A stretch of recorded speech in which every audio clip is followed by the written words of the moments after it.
Prabowo Gibran akan merombak struktur kabinet Jokowi dengan penambahan sejumlah pos kementerian.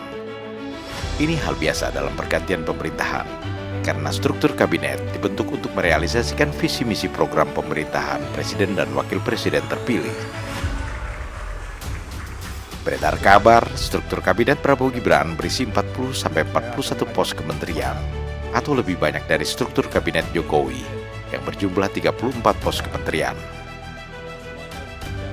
Menurut Habibur Rahman, meski penyusunan kabinet hak prerogatif presiden, namun Gerindra setuju dengan penambahan pos kementerian di kabinet, karena saat ini Indonesia menghadapi tantangan yang cukup besar.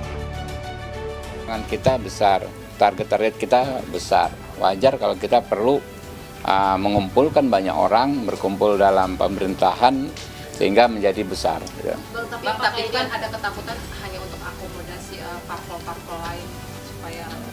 Ya, itulah kesalahan cara berpikir ya. Ya, dan nggak apa-apa jadi masukan bagi kami. Jangan sampai hanya sekedar untuk mengakomodir kekuatan politik. Penambahan jumlah menteri di kabinet Prabowo Gibran juga diusulkan oleh Asosiasi Pengajar Hukum Administrasi Tata Negara, yang menyatakan penambahan jumlah kementerian diperlukan untuk menangani keseluruhan urusan pemerintah yang diatur dalam undang-undang. Sebagaimana diketahui, dalam visi misi Prabowo Gibran, sejumlah lembaga negara akan dipisahkan dan berdiri sendiri. Salah satu contohnya adalah Badan Penerimaan Negara, yang akan memisahkan Dirjen Pajak dengan Kementerian Keuangan. Badan Penerimaan Negara ini akan memusatkan pemasukan dari pajak, bea cukai, dan non-pajak dalam satu lembaga setingkat menteri yang bertanggung jawab langsung kepada Presiden.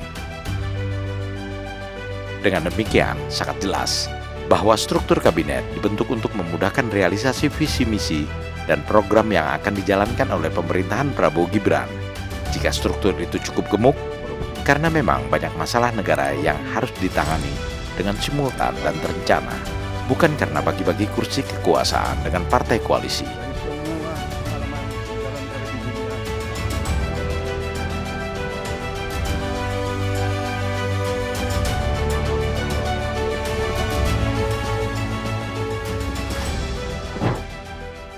Prabowo Gibran, Man of Our Time.